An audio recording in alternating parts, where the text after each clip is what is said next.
বাপি presentation. জয় জয় জয়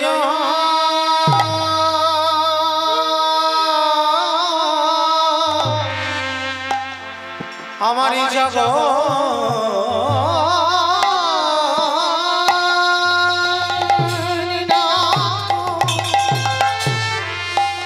জয় জয়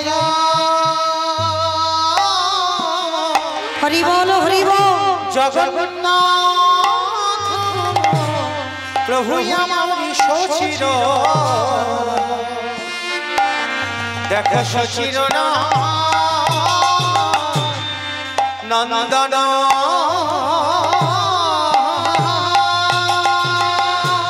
ওই না ত্রিভুবন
প্রভুর চরণ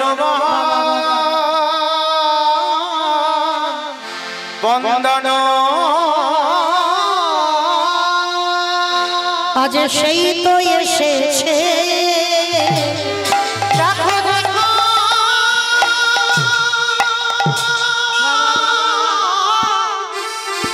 আজ সেই তো এসেছে বলি ত্রেতার রাম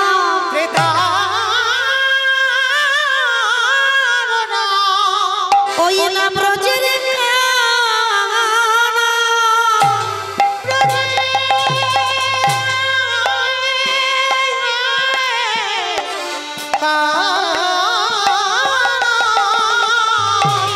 আজ সেই তো এসেছে প্রভু আমার দারে দারে নামে বিলাইছে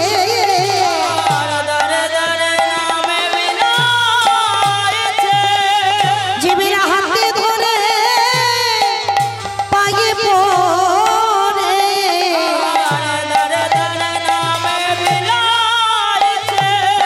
আমাদের হবে না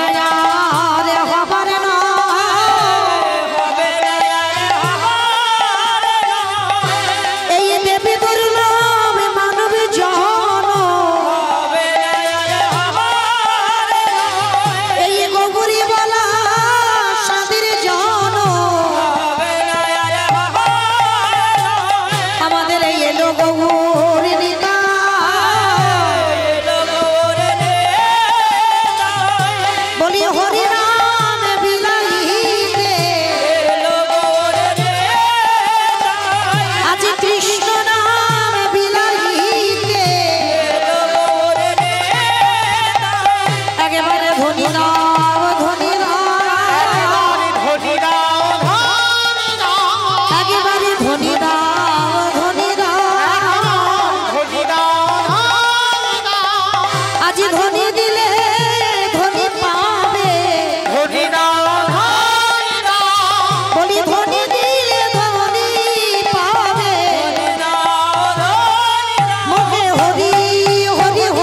বলে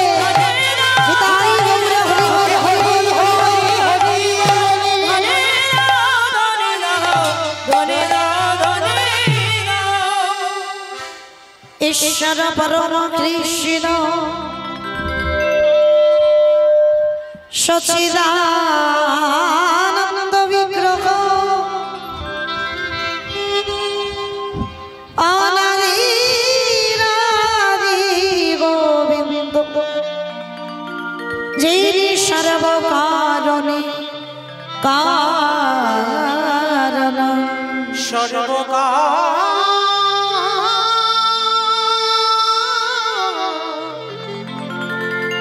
কারণে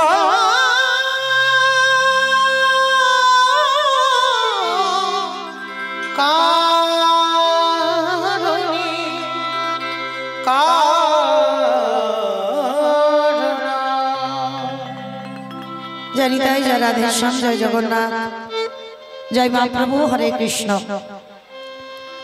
জয় রাধেশ্যাম আস্তে মাস্তে কথা নয় গো কথা নয় হরি বল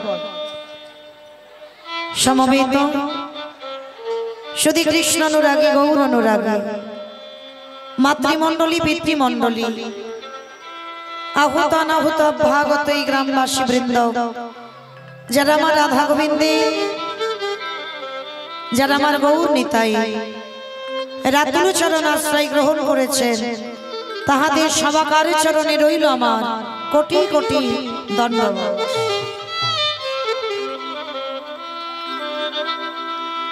তারপরে জানাই এখানে যত সাধুগুরু ব্রাহ্মণ বৈষ্ণব আছে তাহাদের চরণে রইল আমার কোটি কোটি দণ্ডবত। তারপরে জানাই মাগো আমি আমার পিতামাতার চরণে আমার শিক্ষাগুরু দীক্ষাগুরুর চরণে অনন্ত কোটি কোটি দণ্ডবত প্রণাম।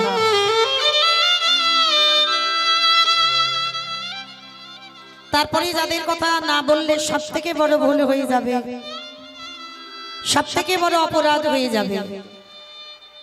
যে কমিটি দাদা ভাই যে ভাইদের যে বাবাদের ঐক্লান্তিক প্রচেষ্টার ফলে এই মহতি নাম যজ্ঞানুষ্ঠান কীর্তন জগতের সর্বকনিষ্ঠতম কীর্তনিয়া হই আমি মৌমিতা ঘোষ আমার সম্প্রদায়ের তরফ থেকে তাদের চরণে সর্বাগ্যে জানালাম কোটি কোটি ধন্যবাদ প্রণাম।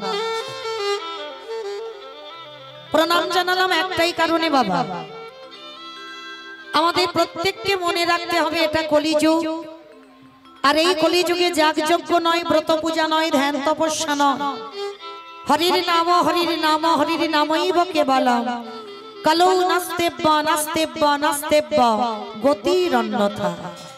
কলির মানুষের হরি নাম ছাড়া কোনো গতি নাই, কোনো গতি নাই, কোনো গতি নাই। আপনারা প্রশ্ন করবেন মৌমিতা ও তো সব কীর্তনিয়ারা বলে চলে যায় যে হরি নাম ছাড়া গতি নাই আর হরি নাম ছাড়া পদ নাই। তবে মায়েরা মনে রাখবেন কীর্তনিয়ারা বলে যেটা চলে যাবে আর আপনারা শুনে চলে যাবেন না। কীর্তন শুনবার আগে কীর্তন গাওয়ার আগে একটু অনুভব করতে হবে, আর অনুভব করতে না জানলে বাবা কীর্তন গাওয়া বা কীর্তন শোনা দুটোই বৃথা হয়ে যায়। তাহলে এই যে কীর্তনিয়ারা বলে যাচ্ছে হরি নাম ছাড়া গতি নাই আর হরি নাম ছাড়া কোনো পদ নাই, আচ্ছা বাবা ভালো করে ভেবে দেখেন তো হরি নাম ছাড়া কি কলির জীবের গতি আছে?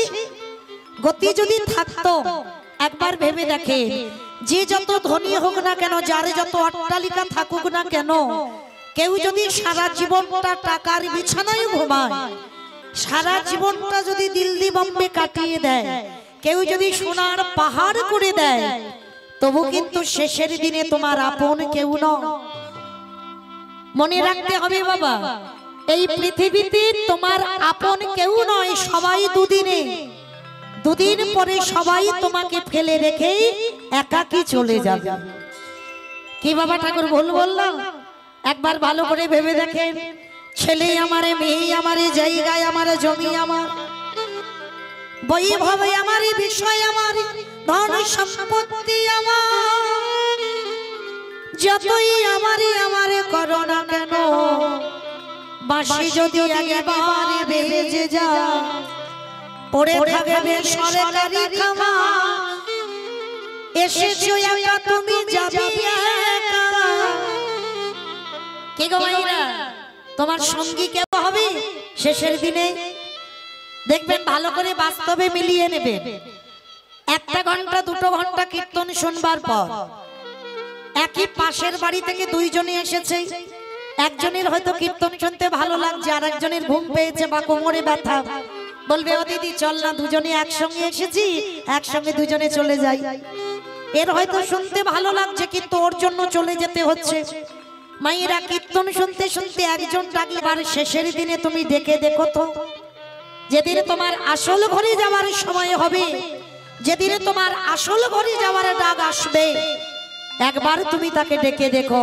হ্যাঁ রে দিদি, একসঙ্গে কীর্তন শুনতে যেতাম, একসঙ্গে জলের ঘাটে যেতাম, একসঙ্গে পুকুর ঘাটে যেতাম, চল আজও দুজনের যখন আমার ডাক এসেছে চল দুজনে একসঙ্গে যাই, একবার ডেকে দেখো। অত সোজা নয়। ওই বলে না, একে আমি এত ভালোবাসি তত ভালোবাসি, ওর জন্য আমি জীবনও দিয়ে দিতে পারি, অত সোজা নয়। শেষের দিনে তোমার যেদিনে ডাক আসবে তোমাকে একাকী যেতে হবে, তোমার সঙ্গে কেউ যাবে না। তবে না, ভুল বললাম, একজনও তোমার সঙ্গী হবে। সে কে জানো? জানি না বাবা আপনাদের এই এলাকায় নিয়ম আছে কিনা, তবে আমার ওই উস্তি ডায়মন্ড হারবার এলাকায় নিয়ম আছে। মানুষ মরে গেলে কিছু সঙ্গে যাক বা না যাক, একটা খোল আর একটা করতাল তোমায় ভাড়া করতে হবে। আর ভাড়া করে পিছনে বলবে না বলো হরি বলো হরি। কি মাইরা আপনাদের গ্রামে নিয়মটা আছে? আচ্ছা, কেন খোল করতাল ভাড়া করব? সেই যখন ভাড়া করব তাহলে খোল করতালটা করব কেন? একটা বড় ডিজে বক্স ভাড়া করে গেলে হতো না? ওইটা বাজি বাজি গেলে হতো না? সেই তো ভাড়া করব, তাহলে খোল করতাল কেন? মহাজনেরা জগৎকে শিক্ষা দিলেন, ওরে জগৎ, শেষের দিনে তোর আপন কেউ নয়, শেষের দিনে তোর সঙ্গী কেউ নয়, শেষের দিনে তোর আপন হবে একজন। এই হরি নামে যাবে আমাদের দেহ যাবে, তাই গৌর হরি বল হরি বল হরি বল।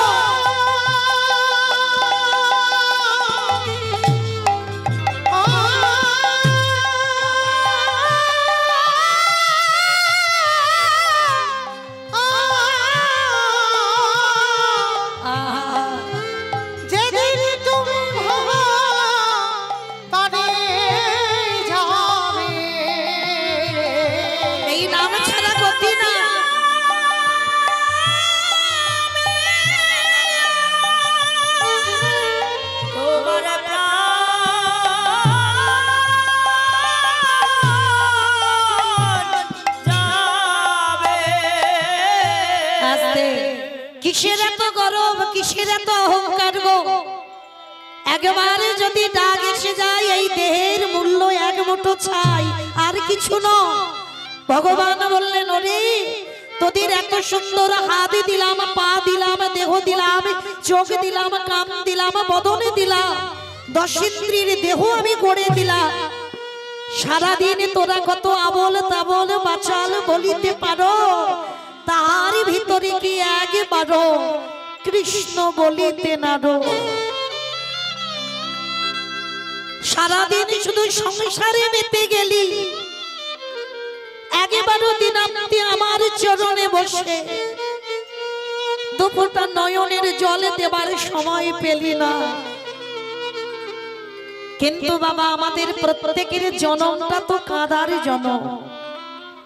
আমরা কেউ কিন্তু হাসবো বলে আসিনি বাবা, প্রত্যেকে কাঁদবো বলে ভবে এসেছিলাম।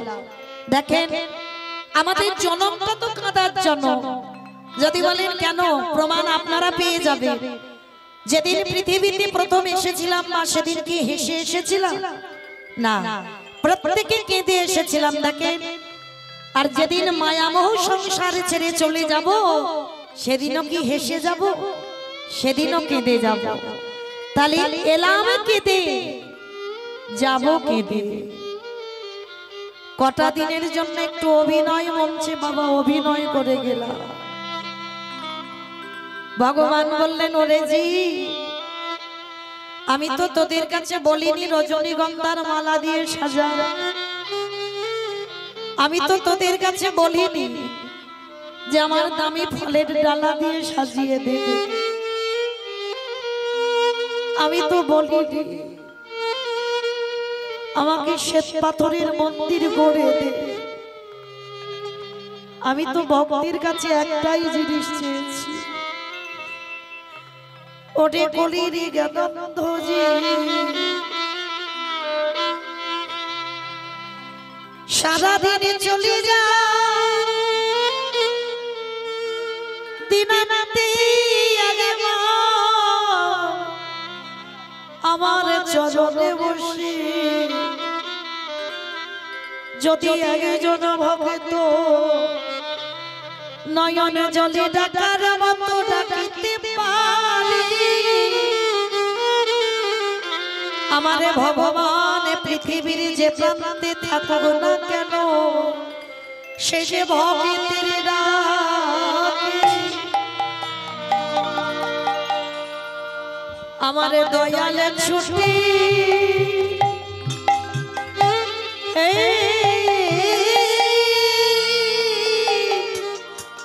ছুটিয়া যে জনে কাদা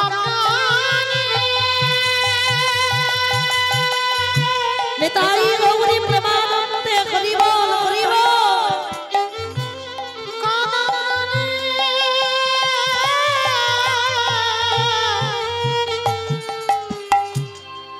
একেবারে ডাকার মতো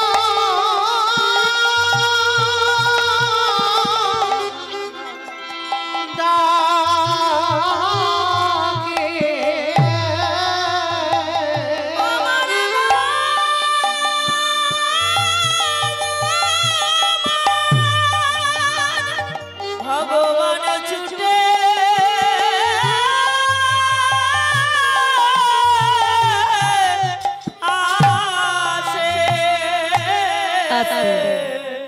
তাহলে চলেন আজকে যাদের উদ্যোগে কীর্তন, যাদের ঐক্লান্তিক প্রচেষ্টায় কীর্তন, কীর্তন জগতের সর্বকনিষ্ঠতম কীর্তনিয়া হই আমি মৌমিতা ঘোষ আমার সম্প্রদায়ের তরফ থেকে তাদের চরণে সর্বাগ্রে জানালাম কোটি কোটি ধন্যবাদ প্রণাম।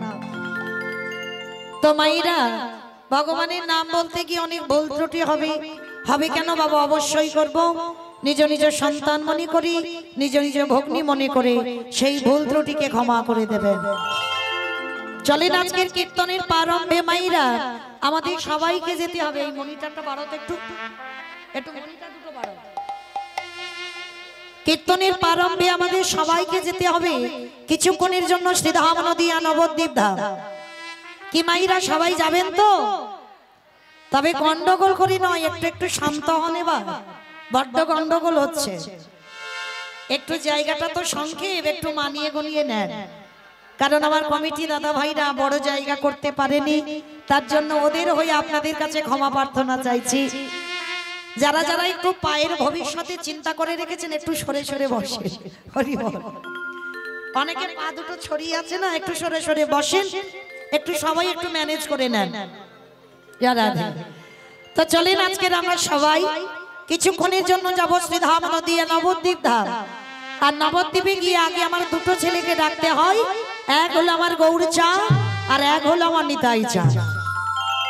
তো চলেন আজকের আমরা সবাই নবদ্বীপে গিয়ে দেখব ব্রজেন্দ্র নন্দন কৃষ্ণ, যিনি সত্যতে নারায়ণ, ত্রেতাতে রামচন্দ্র, দাপরে কৃষ্ণ আর কলিতে হলেন শ্রীকৃষ্ণ চৈতন্য মহাপ্রভু। যে তিথি, যে নক্ষত্র, যে লগ্নে প্রভু আমার এলেন সেদিনটা কেমন জানো? বৈষ্ণব মহাজনেরা বৈষ্ণব পদ লিখছে মা, কত সুন্দর কথা দেখে। আজ নদিয়া উদয়গিরি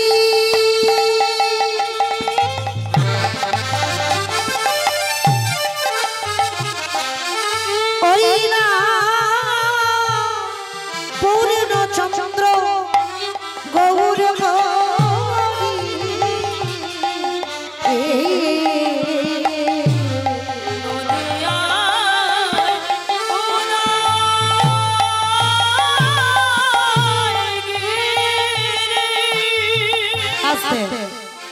মায়েদের সঙ্গে একটা কথা বলিনি বাবা, কীর্তন শুনতে গেলে আমার ভগবানের জন্য একটু কাজকর্ম করতে হয়। আপনারা জানেন তো কাজকর্মগুলো কি কি? দেখো নাকি ঘুমাতে হয়। ঘুমাতে হবে কেন? তিনটে ধ্বনি, শঙ্খ ধ্বনি, উলুধ্বনি ধ্বনি। আর যাদের যাদের হাত আছে, যাদের নাই বলবো না, যাদের হাত আছে প্রেম সে আত্মনিবেদনম। কি মাইরা সবার হাত আছে তো? কই একবার দেখান তো। নিতাই গৌরী কৃষ্ণ প্রেমানন্দে। বাহ, তার মানে সবার হাত আছে। এবার দেখি একটু উলুধ্বনি দেন তো দেখি। আজ নদী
হইল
যুগ ধর্ম প্রবর্তক নাম সংকীর্তন।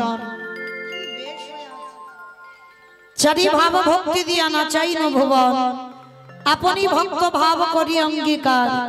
আপনি না করলে ধর্ম জীবের শিখানো না যায়। আপনি আচরি ধর্ম জীবের শিখায়। এই তো সিদ্ধান্ত গীতা ভাগবতে গায়। এই মতো কলিকালে প্রথম সন্ধ্যায় অবতীর্ণ হলেন কৃষ্ণ। আপনি নদী আয়। নবদ্বীপের মাটিতে ব্রজেন্দ্র নন্দন কৃষ্ণ গৌর হয়ে এসেছে বাবা। তবে এই পৃথিবীতে কোনো সাধারণ ভক্তের ডাকে এলো না, এসেছিল একজনের ডাকে, যিনি ছিলেন বাবা শান্তিপুরের মাটিতে বুড়ো অদ্বৈত আচার্য গোসাই। অমাইরা এই অদ্বৈত আচার্য গোসাই কে জানো? যার একটা নাম হলো বাবা মৃত্যুঞ্জয়। মাইরা এইবার একটু শান্ত হয়ে যান, আর কথা বলবেন না। অনেকক্ষণ বলেছেন, অনেকক্ষণ সময় নিয়েছেন। এবার একটু আমি বলবো, একটু শান্তভাবে শুনবেন, কেমন? এই যে অদ্বৈত আচার্যটা কে? যার একটা নাম হলো বাবা মৃত্যুঞ্জয়। আচ্ছা বলো তোমার কোন ঠাকুরকে বলে মৃত্যুঞ্জয়? মহাদেব। বাবা ভোলানাথ। শিব ঠাকুরের একটা নাম হলো মৃত্যুঞ্জয়। কেন? সত্য ত্রেতা দ্বাপর এই তিন যুগে আমার বাবার কোনো রূপ পরিবর্তন হয়নি, একই শিব ছিল। আর ওই বাবা ভোলানাথ কলিকালের মাটিতেই নাভা দেবীর গর্ভে শান্তিপুরে জন্ম নিয়েছে কমলাক্ষ। তালি মায়েরা, এই যে ফাল্গুন মাসে 5 তারিখে একটা তিথি গেল, বলো তো কি তিথি গেছে? শিবরাত্রি। 5 তারিখে হয়েছে শিবরাত্রি, আপনারা আমরা ঘটা করে জল ঢেলেছি বাবার মাথায়, সারা রাত জাগলাম, সারা রাত উপোস, কিন্তু মায়েরা মাথায় রেখে দেবে এত ঘটা করে যে বাবার মাথায় জল ঢাললাম, বাবা তো কলিযুগে নয়, বাবা তো সত্যতেতা দাপক। আর এই কলিকালে শিব ঠাকুর আসেনি, শিব ঠাকুর রূপটা বদলে দিয়েছে। আর এই বাবা ভোলানাথ কে জানো? পঞ্চতত্ত্ব ছবি যাদের বাড়িতে আছে, পঞ্চতত্ত্ব মানে বোঝো তো? আমার দাদা ভাই বাবা ঠাকুররা বোঝে, কিন্তু আমার সংসারী মায়েদের জন্য একটু বোঝাতে হয়। শ্রীকৃষ্ণ চৈতন্য প্রভু নিত্যানন্দ শ্রী অদ্বৈত গদাধর শ্রীবাস আদি গৌর ভক্তবৃন্দ। মাঝখানে যে ছেলেটা দাঁড়িয়ে আছে আজানুলম্বিত ভুজ চাঁচর কেশরকেশ, উনি তো কলিযুগের ভগবান। আর ওই ছেলেটার ডান দিকে দেখবেন একজন দাঁড়িয়ে আছে, এক মুখ চুল গব দাঁড়িয়ে নিয়েই ইনি হলেন বুড়ো অদ্বৈত আচার্য গোসাই। তো মায়েরা, এই যে অদ্বৈত আচার্য গোসাই ইনি হলেন বাবা ভোলানাথ। কিন্তু আমাদের জানতে হবে বাবা কলিযুগে কেন এলো না? অপরাধ। একটা চলতি কথা বলি বাবা, পাপ ছাড়ে না বাপকে। এই কথাটা শুনতে একটু খারাপ, দেখেন, পাপ ছাড়ে না বাপকে, কিন্তু কথাটা শুনতে খারাপ, এর মানেটা কিন্তু খারাপ নয়। এর আসল তত্ত্বটা তো জানতে হবে। এই যে পাপ ছাড়ে না বাপকে, বাবা আমাদের বাবাটাকে, যেমন বাবা আমি মৌমিতা ঘোষ, আমার বাবার নাম হলো রাধেশ্যাম ঘোষ, ওটা আমার জন্মদাতা বাবা। কিন্তু এই বাবাকে কি ধরে রাখা যাবে? একদিন না একদিন ডাক যদি এসে যায়, ও বাবা আমাকে ফেলে রেখে চলে যাবে। কিন্তু প্রত্যেকের একটা আসল পিতা আছে, যিনি হলেন বিশ্বের স্রষ্টা মালিক ভগবান। নিতাই গৌরী কৃষ্ণ প্রেমানন্দে হরি বল। তাহলে ভগবান হলেন আমাদের বিশ্ব পিতা, ভগবান হলেন আমাদের জগৎ পিতা। আর এই জগৎ পিতাকে কি আমার ভগবান ছেড়েছিল? জগৎ পিতাকে কি পাপ ছেড়েছিল বাবা?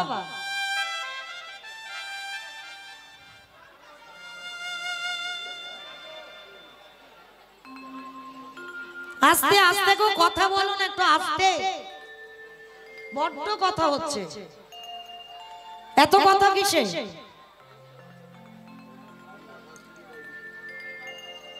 এত গন্ডগোল হলে কীর্তন হয় না। চরণ ধরে নিবেদন, একটু শান্ত হয়ে বসে। হরি বল। আজকের এই যে বাবা পাপ ছাড়ে না বাপকে, ভগবানকেও পাপ ছাড়েনি। যদি বলেন কিরকম? কুরুক্ষেত্রের মাঠে গান্ধারীর যেদিন শতপুত্র নিধন হয়ে গেল, এই গান্ধারী আমার কৃষ্ণকে বলেছিল, কৃষ্ণ আজ যেমন আমার চোখের সামনে আমার কুরু বংশটা ধ্বংস হয়ে গেল, পুত্র হারাবার যে কত যন্ত্রণা, পুত্র হারাবার যে কত জ্বালা, আত্মীয় পরিজনদের হারাবার যে কত বেদনা, শোনে কৃষ্ণ, আমি তোকে ছেড়ে দেব না, আমি তোকে অভিশাপ দিলাম, আমার মতো করে তোরও একদিন যদু বংশ ধ্বংস হবেই হবেই হবে। ওই জন্য বাবা কথাটা আমরা বলি, পাপ ছাড়ে না বাপকে। তাহলে আমাদের বাবাকে ছেড়ে দিল না, আর আপনারা আমরা তো বাবা তুচ্ছ, আমাদের কি ভগবান ছেড়ে দেবে মনে করেছ? কোনোদিন ছাড়বে না। ঠিক এই রকম একটা অপরাধ পরম বৈষ্ণব বাবা ভোলানাথ করেছিল। অপরাধটা কি করেছিল? ও মা তুমি একটু বসো, আর টিপ টিপ দিতে হবে না, বসো। হরি বল। বাবা ভোলানাথ একটা অপরাধ করেছিল। অপরাধটা কি? সেই অপরাধের কথা জানতে গেলে বাবা সবাইকে আমাদের একটুখানির জন্য যেতে হবে মহাভারতে যুধিষ্ঠির রাজস্বয় যজ্ঞে। এই মহাভারতে যুধিষ্ঠির রাজস্বয় যজ্ঞে মা ভগবান কৃষ্ণ সবাইকে দায়িত্ব দিয়েছিল। আর যুধিষ্ঠির দাদা বলেছিল, কৃষ্ণ ও কৃষ্ণ, তুমি সবাইকে দায়িত্ব দিচ্ছ, তুমি নিজে কোনো দায়িত্ব নেবে না।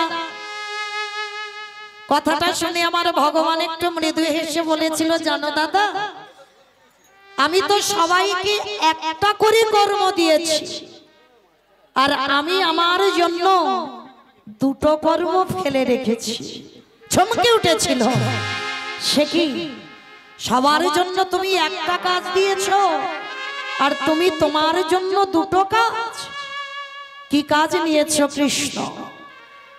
জানো দাদা, আমার প্রথম কর্ম হবে এই রাজস্বী যজ্ঞে যত সাধুগুরু ব্রাহ্মণ বৈষ্ণব আছে, যত যত ভক্তরা এই যজ্ঞে আসবে, আমি কৃষ্ণ ভগবান হয়ে আমি নিজের হাতে প্রত্যেকের চরণ যুগল আগে ধৌত করব।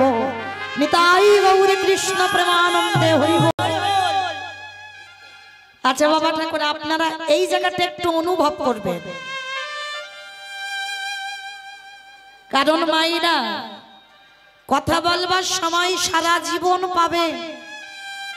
যোগ একবার আসে, আর এই যোগ যদি বিয়োগে পরিণত হয়, আর যারা যারা মাঝখান থেকে উঠে যাবে তারা মাঝখানে বসো না, কেমন?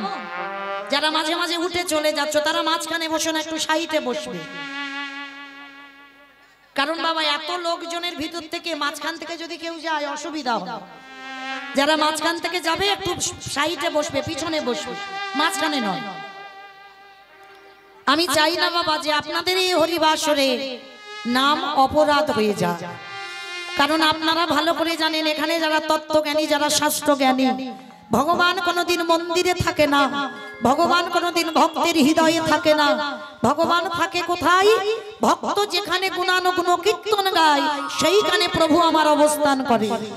আর এত কথা এত গন্ডগোল যদি হয়, আমার ভগবান কি থাকবে বলে মনে হয় এই গ্রামে? কখনো থাকবে না। ওই জন্য একটু চরণ ধরে নিবেদন, একটু শান্ত হন, গন্ডগোল নয়। তো আজকের বাবা এই রাজস্বী যজ্ঞে ভগবান কৃষ্ণ প্রত্যেকের পা ধোবার দায়িত্বটা নিয়েছিল। আচ্ছা বাবা, কেন বলেন তো? ভগবান আজকের পা ধোবার কাজটা কেন নিয়েছে? পৃথিবীতে এত কর্ম ছিল, কেন পা ধোয়াবে? কারণ ভগবান পা ধুইয়েছে বাবা নিজের জন্য নয়, ভগবান পা ধুইয়েছিল আপনাদের আমাদের শিক্ষা দেওয়ার জন্য। কিন্তু বাবা এতগুলো আমরা নারী জাতি আছি, এত পুরুষ, এত জগতে ভক্ত, শিক্ষা বা চৈতন্য কি আমাদের হচ্ছে? কোনদিন হচ্ছে না। যদি বলেন কেন? আছে বাবা, মেদিনীপুরের মাটিতে যদি কোনোদিন যা, ভক্ত সঙ্গ যদি কোনোদিন করে, কালকেই কীর্তন ছিল বাবা, একেবারে সত্যি কথা বলছি, হরিবাসরে দাঁড়িয়ে। এই আগেকার দিনে একটা নিয়ম ছিল, যে নিয়মটা আমাদের মতো মেয়েরা আমরা মানি না। আগেকার দিনে আমার ঠাকুমাদের দেখতাম বাড়িতে যদি সাধুগুরু বৈষ্ণব আসতো, তাড়াতাড়ি করে কাঁসার থালা ঘটিতে করে জল নিয়ে আগে পা ধোয়ার ব্যবস্থাটা করত। এগুলো আগে ছিল। আর এই আমাদের মতো মেয়েরা যত টিভি সিরিয়াল দেখে, আর তাদের মতো আমাদের আচরণগুলো হয়ে যায়।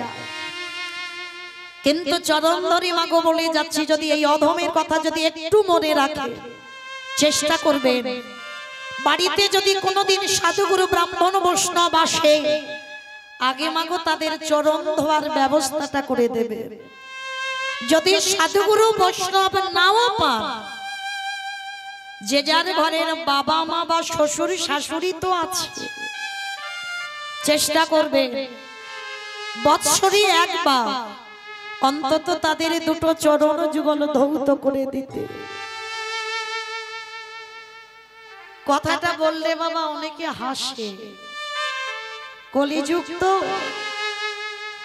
কিন্তু একটু মাথায় রেখে দিও মা, যদি বলো এটা কীর্তনিয়া মৌমিতা বলে যাচ্ছে না, ভাগবতী আমার ভগবান সুদামাকে বলেছিল, সুদামা এই পৃথিবীতে সবথেকে বড় গুরু যদি হতে হয়, যে যার ঘরের বাবা মা, তারপরে গুরু হলো শিক্ষা গুরু, দীক্ষা গুরু, তারপরে গুরু হলাম আমি ভগবান।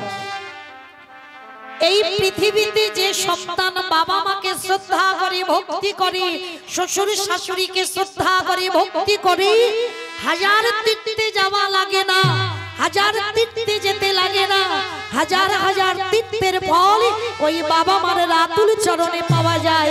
তাই গৌর হরি বল। তাই তো ভগবান ভাগবতে বড় বড় করে লিখে দিয়েছে, সবার বড় গুরু হলো যে যার ঘরের বাবা মা। আচ্ছা বাবা ঠাকুর বলেন তো, আপনারা আমরা ছিলাম কোথায়? শূন্যে ঘুরি বেড়াচ্ছিলাম। বাবা যদি কৃপার বিন্দু দিয়ে মার গর্ভে যদি 10 মাস ধরে না রাখতো, মা যদি 10 মাস যন্ত্রণা ভোগ না করত, আমরা কি পারতাম এই পৃথিবীর আলো দেখতে? পারতাম না। কিন্তু বাবা জগৎটা এমনই জায়গায় দাঁড়িয়েছে না, এক কলসির জলে 7 কলসি ভরেছিল, আর এখন আর 7 কলসির জলে বাবা 1 কলসি ভরে। কি গো মা, বুঝতে পেরেছো আমার কথা? 1 কলসির জলে 7 কলসি ভরেছিল, আর 7 কলসির জলে 1 কলসি ভরছে না। তার মানে একটা বাবা মায়ের, একটা মায়ের স্তনদুগ্ধ সেবা করে 5-6 ভাই বোন মানুষ হলাম। সবাই বড় হলো, যে যার মতো চাকরি করলো। গ্রামের বাড়ি আর ভালো লাগে না, কলকাতা বিদেশ। আর চলে গিয়ে একটা বাবা মার পেটের ভাত জোগাড় করতে পারে। একটা বাবা মার পেটের ভাত দিতে গিয়ে ভাগাভাগি হয়ে গেল। বড় ছেলে 1 মাস, মেজো ছেলে 1 মাস, সেজো ছেলে 1 মাস।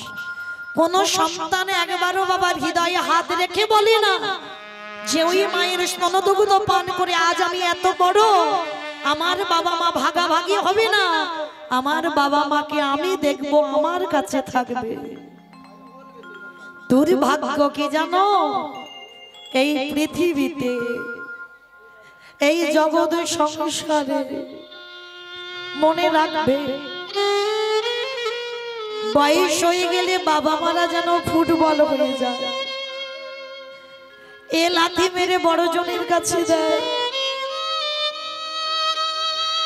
1 মাস হয়ে গেলে বাবা ও বাড়িতে আর হাড়ি চড়বে না, এবার মেজো জনের বাড়ি।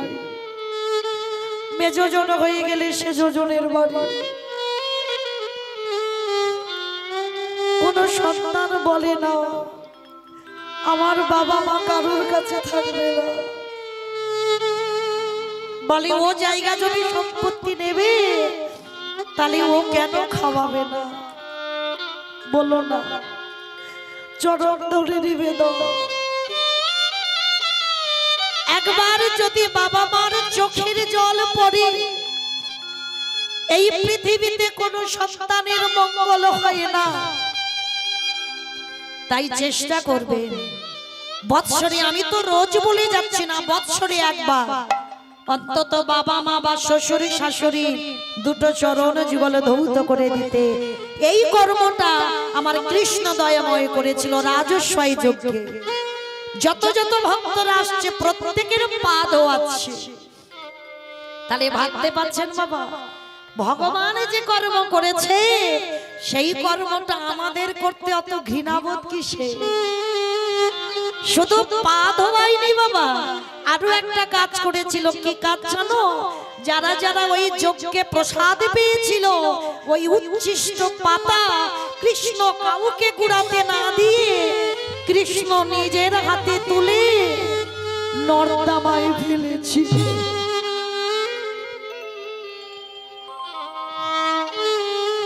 অনেকে আছে না বাবা, ওই এঁটো পাতা গুড়াতে একটু ঘৃণাবোধ করে, কিন্তু ওই কাজটা যে কত মূল্যবান, ওই কাজটা করলে যে কত ধন লাভ হয় আমরা জানি না, কিন্তু কৃষ্ণ করেছিল।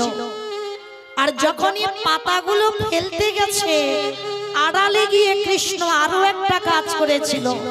কি কাজ জানো? ওই বৈষ্ণবরা যখন প্রসাদ পেয়ে যাচ্ছে, ওদের উচ্ছিষ্ট গুলো একটু করে তুলে নিয়ে কৃষ্ণ আমার সারা অঙ্গে মাখছে।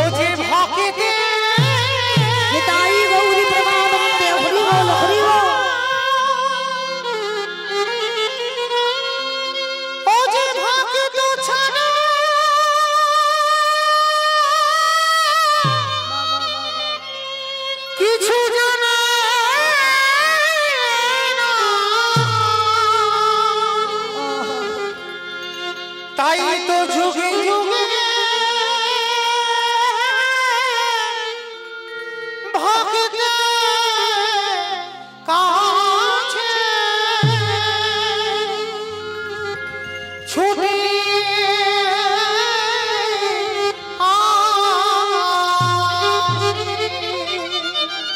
আমি ভক্ত